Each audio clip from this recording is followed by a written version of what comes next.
পেঁয়াজ লঙ্কা, ঠিক আছে, এই হলুদ গুঁড়ো,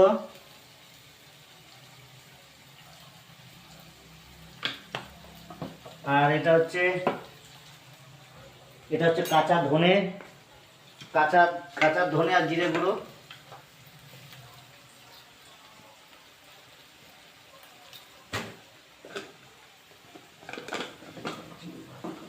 আর এটা হচ্ছে মিক্স মশলা, সব রকমের আছে মিক্স মশলা,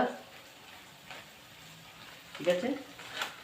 দিয়ে বলো, এই টমেটো দিলাম, ঠিক আছে, সবার লাস্টে টমেটোটা দিলাম, দেওয়ার পরে এইবারে দেব এই ম্যাড্রাসি ওল আছে, এই ওল দিলাম, সঙ্গে কিছু আলুও আছে একটা দুটো, ঠিক আছে। এবার এটাকে কষাবো, ঠিক আছে।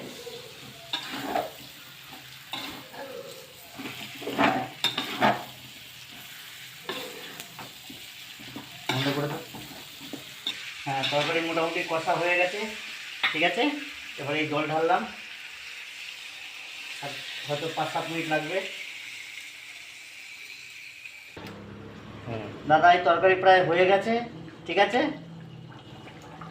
একদম তরকারি হয়ে গেছে।